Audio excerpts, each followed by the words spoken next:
I've realised that I just like, as things go on and you do projects or you do things or you meet people or things happen, you kind of get all these learnings from them and you just understand more stuff. And so I've kind of like just revisiting things that I've done or new projects and then kind of extracting things like lessons that I've learned from that. So hopefully what you're going to see today is stuff that's happened in the last year or so and just things that hopefully are useful takeaways for me and for you. And if not, there's quite a few animated GIFs. So, you know, no one hopefully can be disappointed.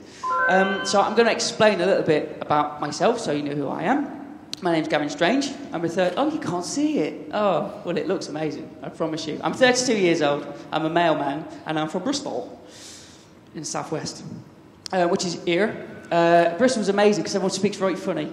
Right there, my lovely. When you, like, you know, you move there and then you sort of, you try and fit in, you're a little bit clever and you're like, oh, all right, my love, you know, you do it like playfully. And then when when you do something so long, you forget that you were doing it to take the mickey in the first place and you become that thing. So I'm a proper Bristolian. All right there, my lovely, how are we doing today? Fair play, here we go then. You know, I've fully got into this ludicrous accent and I absolutely love it.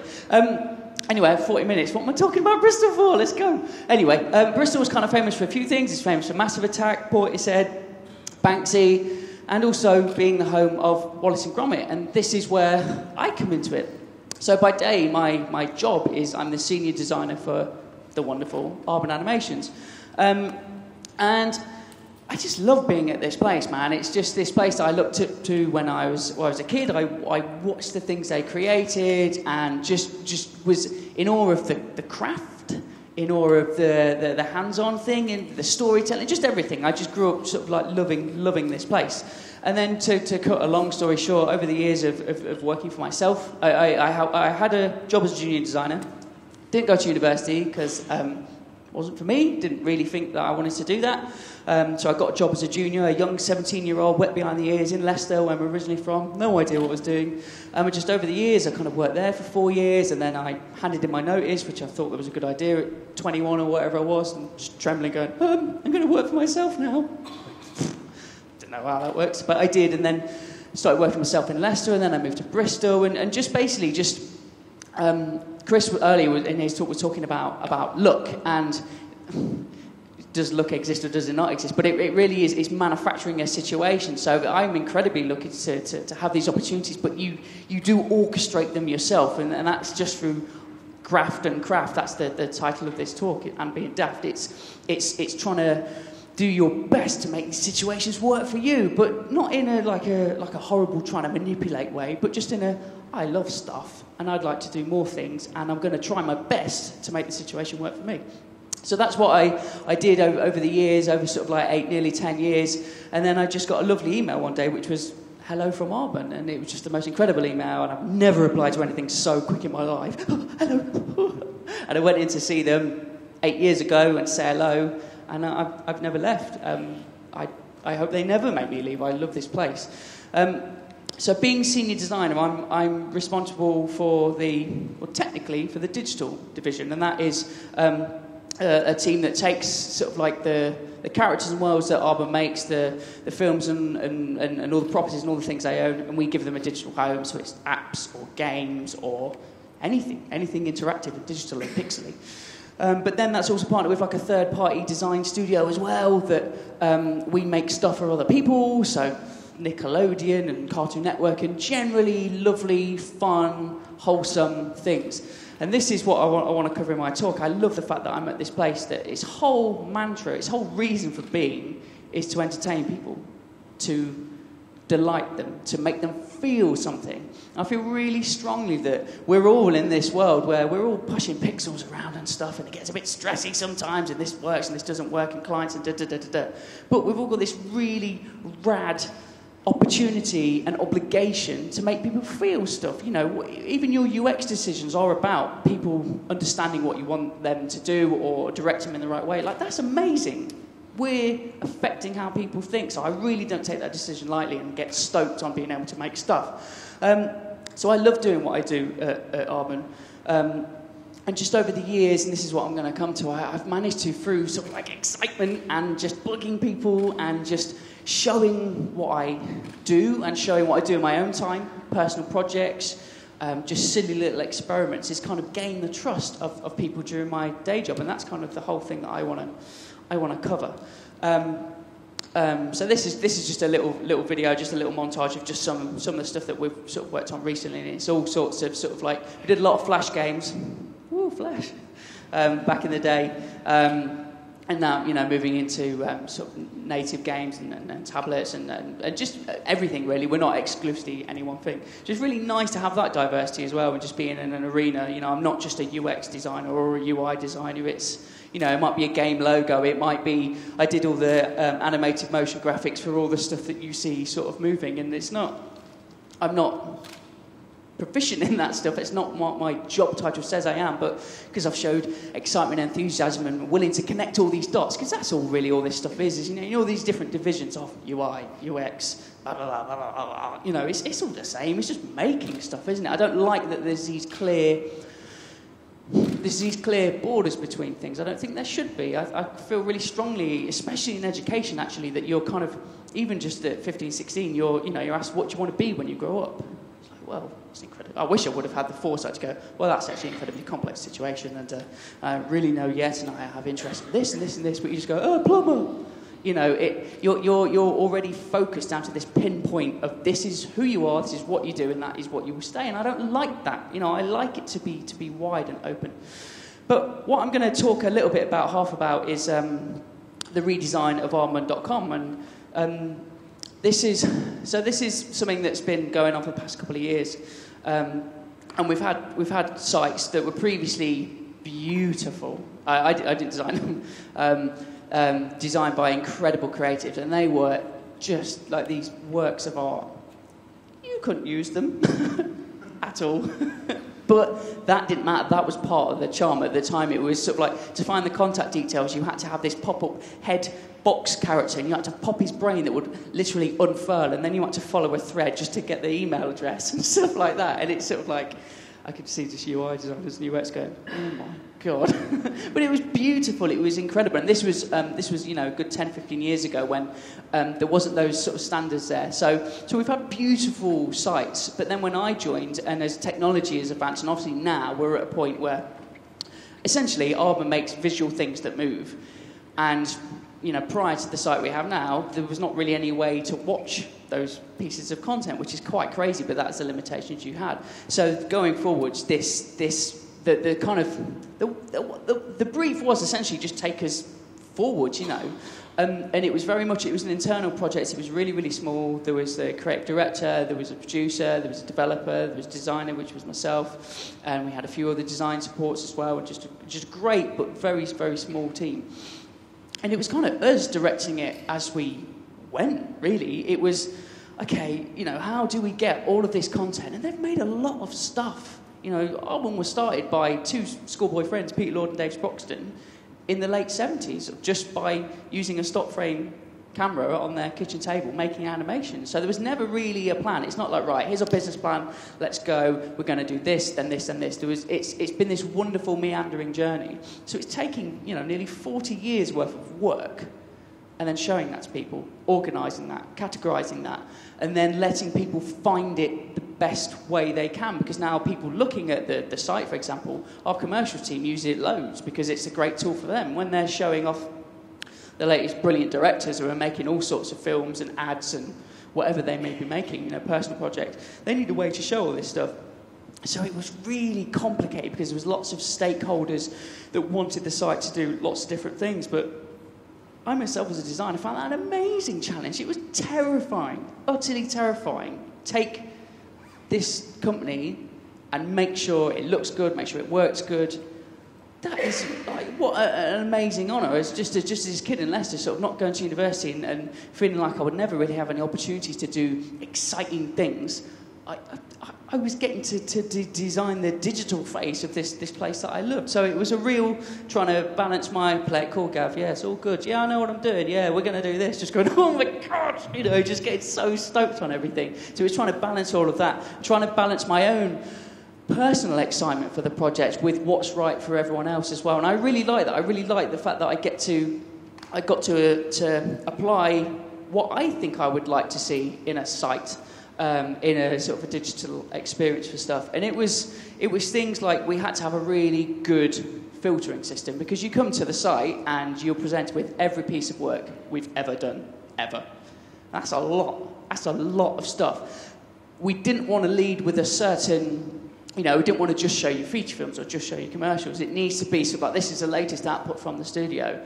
But behind that, we needed to really let people granularly break down what they were going to see. So we just did iteration upon iteration of sort of tag systems, of nav systems.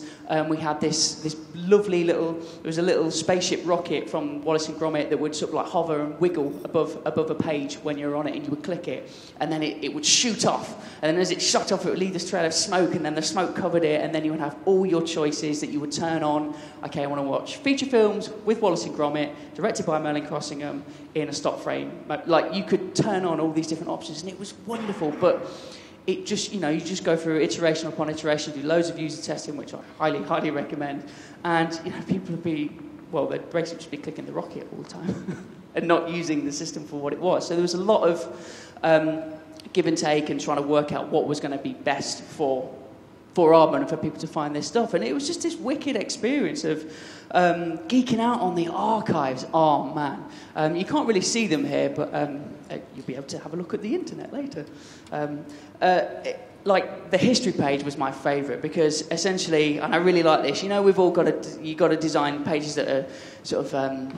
they have to do lots of specific jobs in lots of specific ways, so it never really has one form. Do you know what I mean? It's sort of like, it's got, and that's the beauty of responsive stuff and view on any device, but I still like that old classic graphic design approach to this is how it will be. So designing the history page was amazing, because I just got to raid the archives. So there's this file server that's just got every single image from Dot that the guys have ever made, behind the scenes sketches and armatures. So you see little plasticine tests and sketches and photographs of metal skeletons and animators and like all of this incredible world of stuff. And I just got to raid it. This is what was so lovely, because of working with people and sort of building up a bit of a trust. They were just kind of like, off you go.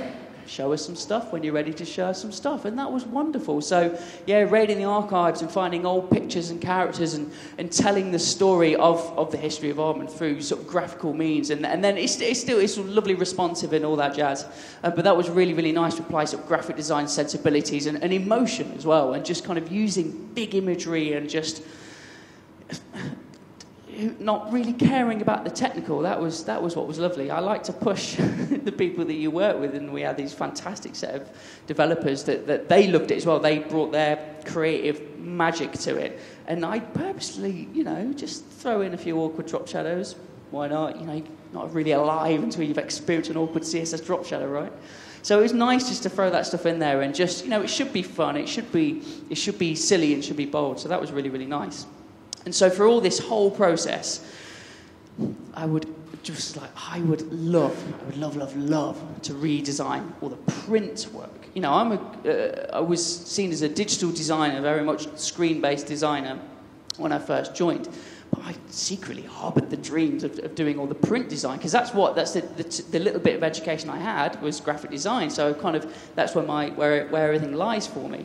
And I was like, I'd love to redesign everything. But saying that word was terrifying, because the powers that be, that costs money, that costs time. That's not just, here's your website, let's make something new. It was a big, it was a big undertaking for everyone in the whole company to get used to this stuff. And just thought that this is never going to happen. But what did happen, which was lovely, was we did, we redesigned the website and then redesigned some digital template things for, our Keynote, PowerPoint, and all the digital stuff. But then that meant that sort of like the guys would be, we're giving these talks, so we've got this digital stuff, and then our business cards don't match. Do you not think our business cards should match this? Like, yes, I do think the business card should match this. I have just the idea. And then that was just joined this amazing, my Mac's going to go to sleep soon unless plugged into a power outlet. So, that's just totes profesh, isn't it? So, don't worry. Talk amongst yourselves a sec. Hang on. Hold your horses. Totes profesh, right? I'm glad this talk's being filmed as well. It's all right. Got to live on the edge. 2%. What? Anyway, back in business. Anyway, what was I saying? Rebrand. That's it. So it was lovely. It actually it happened. It was like, okay, let's do it. You've not messed up doing the website. You know, I luckily got the chance to do that. So that was another fantastic opportunity, and that presented massive things in itself as well. How do you take, much like the website, how do you take 40 years worth of imagery and convey that this is what you do, but not overpowering everyone, but not relying just on one set of characters, for example, Wallace and Gromit, but then not just using new characters that maybe not everyone knows, because you do still want to reference the things you've created in the past that maybe you're known for, but you also don't want to be stuck knowing for that. Like, where do you sit? Where do you sit in this confusing thing? And that went back and forth a lot, and that was an awful lot of trying to understand what would be right for everyone, because the people that give out these cards, it's like, what... No, it's like digital stuff. What is the reason for you giving out? What emotion do you want to elicit and all that stuff? So it was, in the end, what happened was the classic, right, this isn't going to work. I'm just going to do this idea just to get it out of my head, just to prove to everyone putting every single character we've ever made on a pattern does not work. So I threw a few on there. I was like, this is going to be a mess. And then I put 10 on there. I was like, nice, flipping heck. I ain't guaranteed on that. And it did so. So in the end, with the decision that the only way we could get around with hopefully showing this love and warmth and the stuff that everyone makes that they love making was to show everything. But with the advent of wonderfully digital printing, is we could just have every single person has 18 variations of card in their business card pack. They have 6 fronts with all their details, and each 6 has a different character on there. Then on the back, they have 3 different sets of character patterns all formed around the Aardman star. It did mean that our lovely printers, Rick at Ripe Digital, shout out to Rick, just sent him about 4 zillion files, and then in return, he sort of went dark for a couple of days. And then he just sent me a picture back of a huge palette of 14,780 business cards. You know, when you just go, oh yeah, and this is print, so did I spell check everything? Luckily I didn't get anything wrong. This was fantastic. So, that was amazing to carry through, to start with the digital stuff, and then we went, you can't see it, but there's a compliment on the comp slips which says, you look great. Why not? You might as well compliment people. Can't call them a comp slip if they're not a compliment, right? Is that why they're called compliments? Anyway. And then I like doing just trying to make people feel stuff. I think that's really important. So any letter that goes out, we've got this kit of sticker sheets, basically. You can just take any of the little assemblies of the mouse and faces and stick them on letters. So suddenly they're not a letter, they're not a package anymore, that you give them something, and it's a character, it's a thing. They've been given, if you've got this thing in the post from Aardman, then hopefully you will smile and you will feel something. So it was really nice to do that stuff. And, they're really simple, easy things. That's literally just a sticker sheet. But it's just those little details I find really, really help and help you make a connection with people. And because I sort of had shown my excitement for all these different levels of stuff, so it was nice to start as a digital designer, do print. Over the years, I have managed to do other things, like I've been involved in photography and just helping out where I can. If it's useful to anyone, I love just saying, hey, I could snap some behind-the-scenes pics or be useful. And it's so surprising when people know that you do, or know you're interested and know you love something, they'll want to share that. They'll want you to do that. So they might ask, oh, actually, could you shoot a few pictures? Could you shoot some film? And, it's fantastic. Not having an education and stuff, or not having it being my profession. You can learn because you learn it in your own time, in your personal projects. They will sort of take you forward, and you're in this wonderful circular world where your day job or what you get paid to do sort of feeds in what you do in your personal time, and then it's just this ongoing spiral, and it's fantastic. This is a little film I made about Enty, who's a no-nonsense northerner. He's the best bloke in the world. He's our head model maker, and he made a morph homage to Tony Hart. And it's amazing. He whipped this up in like half a day. Just, here we go. I'll make a little bit of silver hair. I'll make a little tiny paintbrush. Incredible. So to be surrounded by that talent and that craft, I think that's the thing. I think we're all, we're pushing pixels around all the time, and it's so refreshing to have a bit of tactility and get that where we can. I think we obviously had this massive boom in sort of like the early 2000s, didn't we? Of everything's digital, everything's all really sort of futuristic, and then we had like the craft sort of resurgence in sort of like the late 2000s because we're all sick to death of computers. But now I feel like we're just it's just together. Do you know what I mean? It all just sits on a level playing field. There's no sort of dying need to do this, dying need to do that. It's just craft and digital and physical and digital can just sit together, and I think that's really, really nice. I'm glad we've got to that point. But talking about personal projects, this is what I want to sort of stress. I do loads of stuff on my own time because I'm just excited by it. I go under the name of Jam Factory. Oh, I've only got 20 minutes left, flipping it. I go under the name of Jam Factory because I haven't got cooler name. It's as simple as that. I couldn't think of a cool name at the time. I just needed a domain name and went Jam Factory. Ooh, okay. But I like to try my hand at a bit of everything, from graphic design to characters to products to teach anything, because it's just all pictures and stuff, isn't it? Again, I don't like those divides. Just sort of smash them walls down. Why not? Because, well, they're only self-imposed rules. We as humans just invented them. Well, this is this discipline. This is this discipline.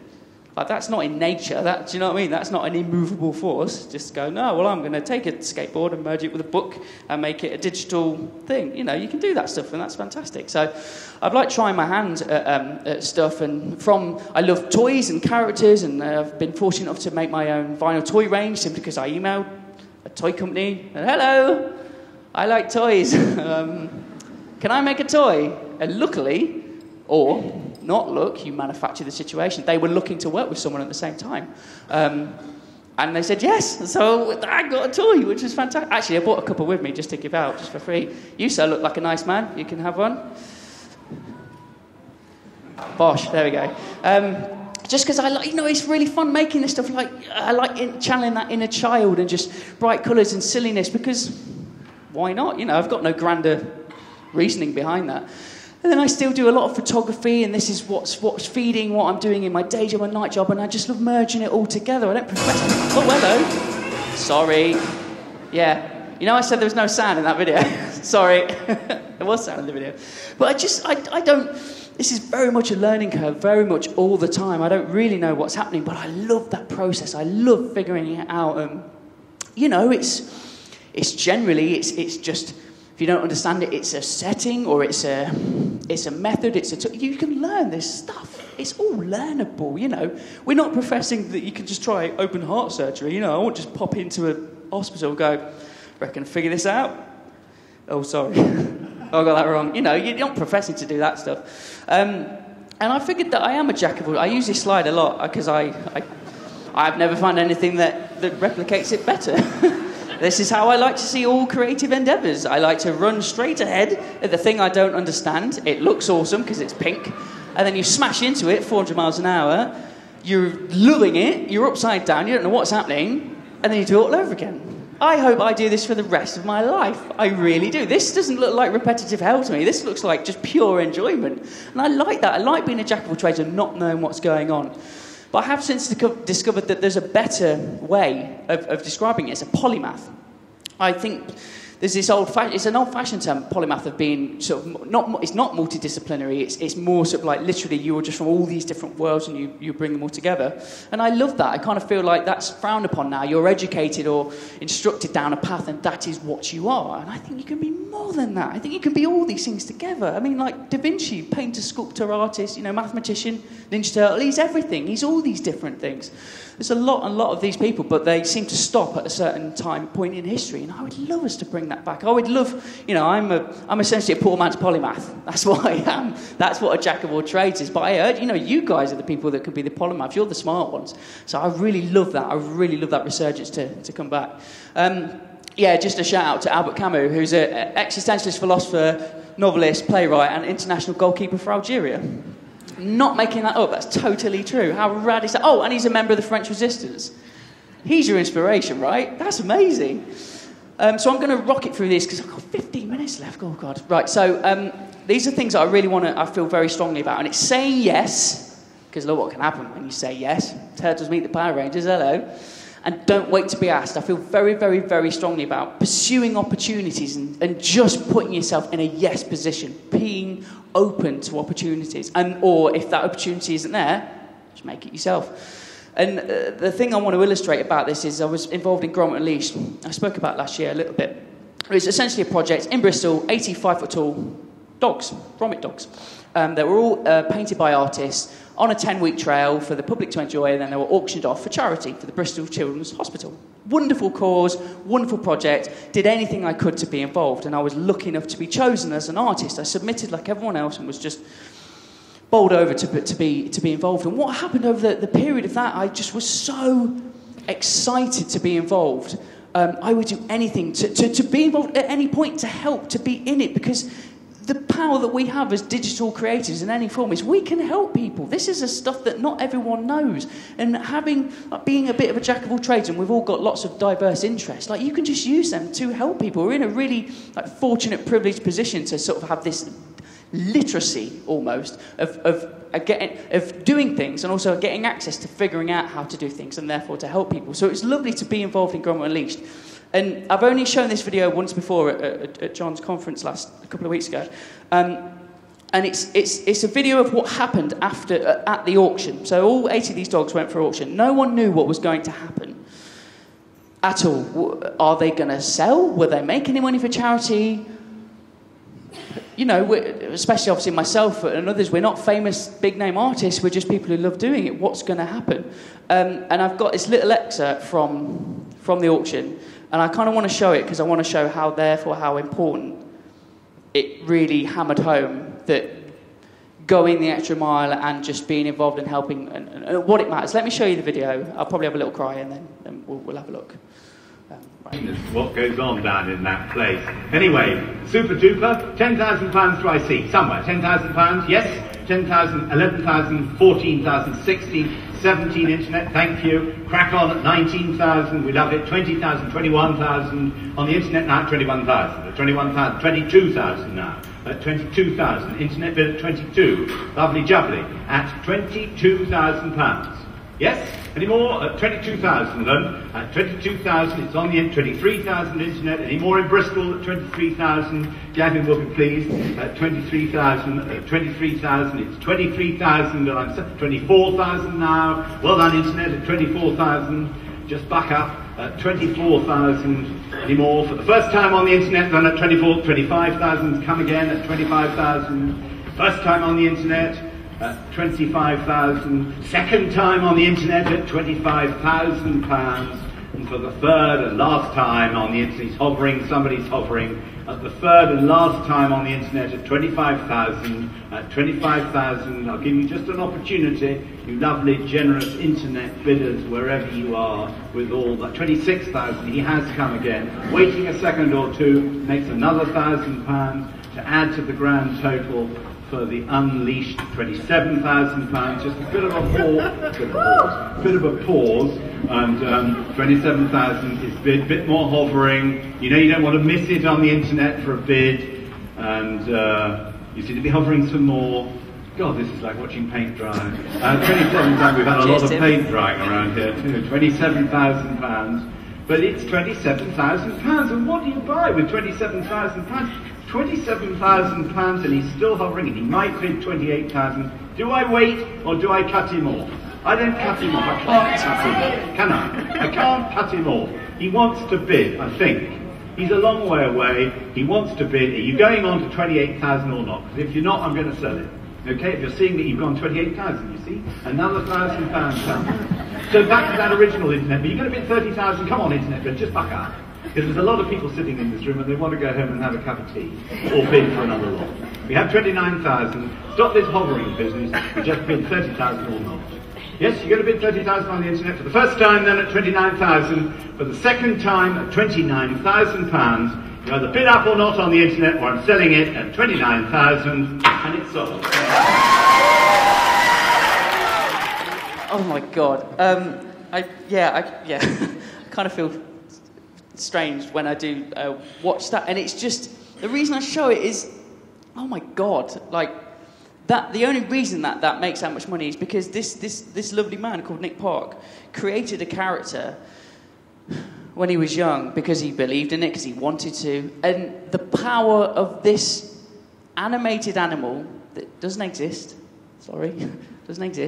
doesn't speak, has inspired this connection with people so much so that then you assemble this group of hundreds of artists and hundreds of people wanting to organise and share. and then it can make that money for a children's hospital with a Bloq like me paints it pink and gold. Why would you do that? Why would you ruin a perfectly lovely, good dog and make it pink and gold? But that was just incredible for me to be a part of that, and that I will never, ever forget that. And it just was like, this is incredible. This is incredible to be a part of this. And it just reaffirms just how important it is that we kind of do stuff that matters. And then it's just gone mad, and just anything I could do to help out with people would be that we're going to make miniature toy versions of all the dogs. Oh my God, anything I can do to help make that a possibility, to go for it, I will. Can I do a special packaging version with a gold illustrated digital number thing? Gotta love gold. You know, can I do that? And then we'll do a special version, and then I'll pop upstairs and ask Nick Park if I can collaborate with him. Luckily enough, he's the nicest man in the world and said yes, which was incredible. I think he's just too polite to say no. He's just lovely, he's so nice. But that was like a life dream for me, so that went mental. And then drawing a Nick Park character on a Nick Park character of Nick Park watching is ultimately terrifying but wonderful at the same time, and oh my God. And then that's just followed through that I would, in my own time, have started to look up the designing and the branding and the packaging for Gromit Unleashed, so doing all the box art stuff because I want to.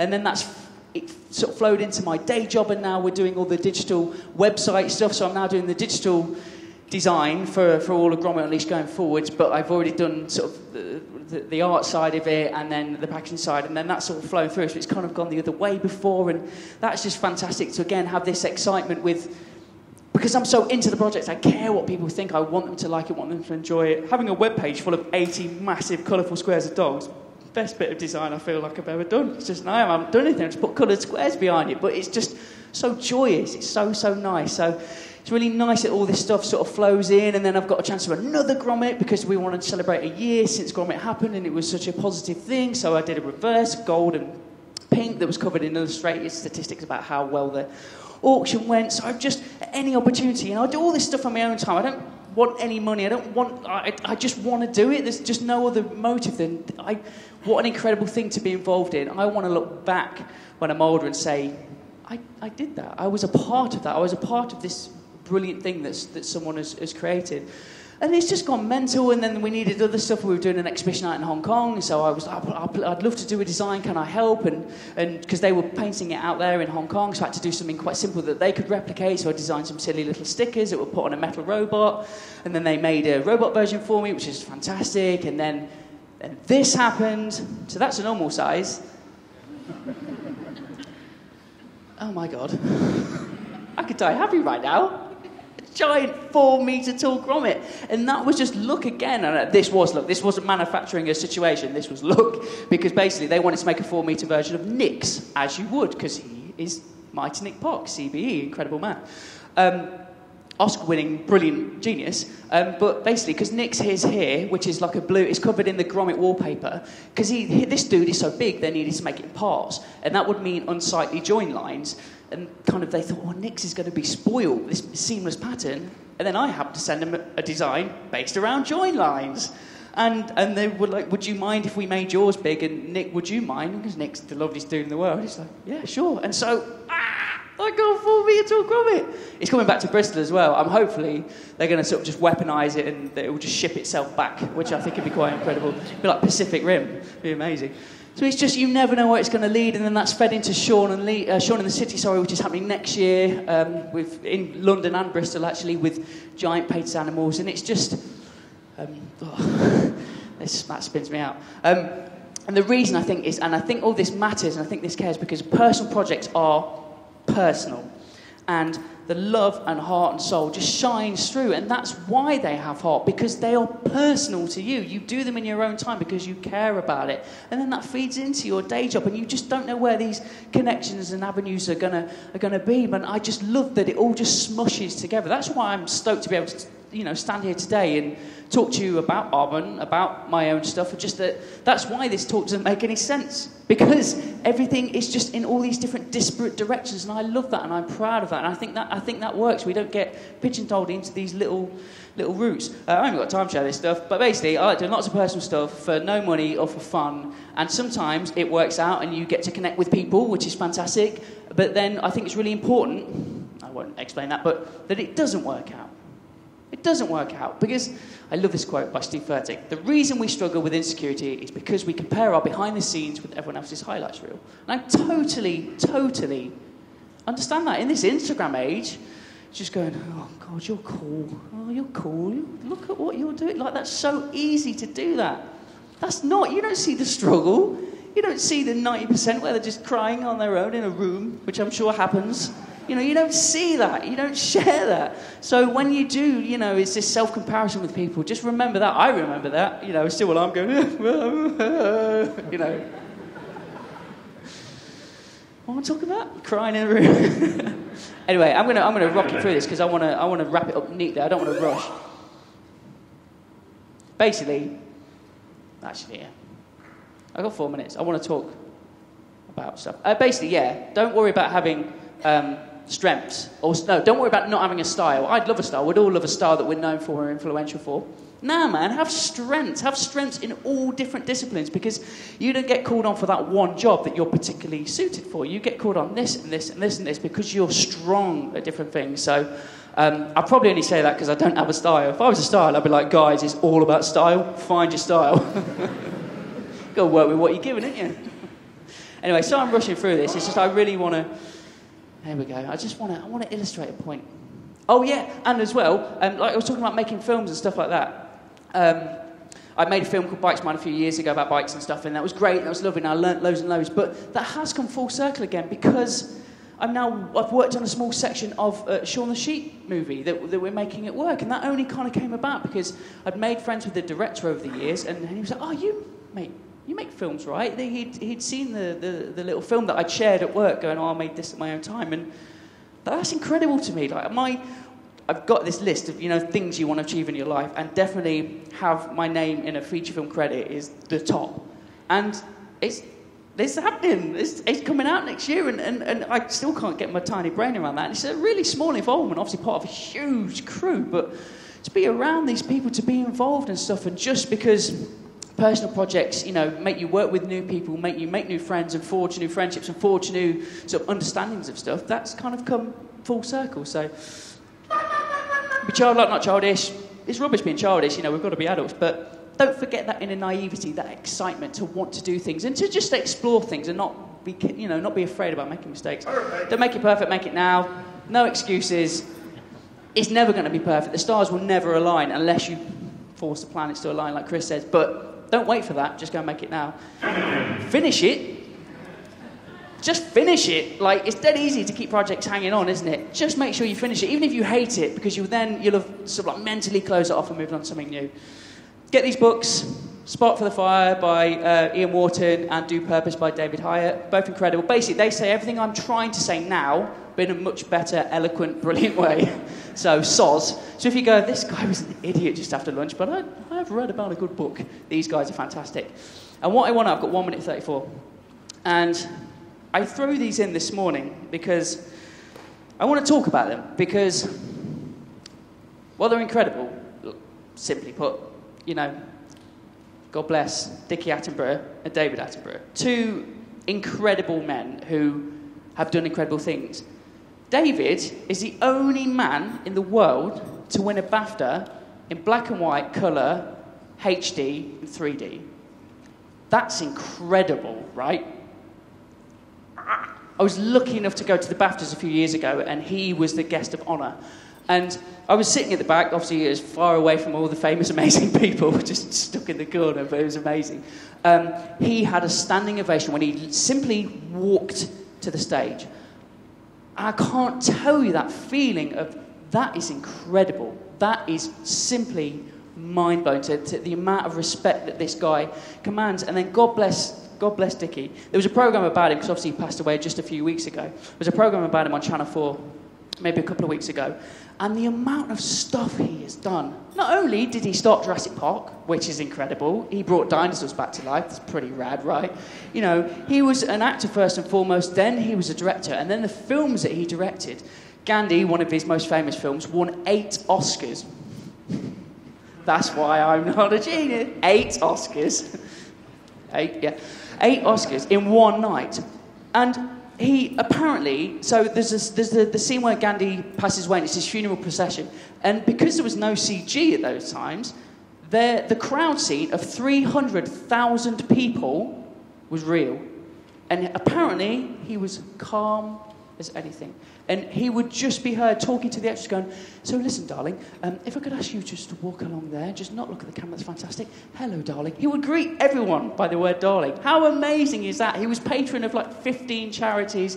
He was made an honorary this, honorary that. So basically, what I'm talking about and what those guys is something that I would love for you, for me, for all of us to create a legacy.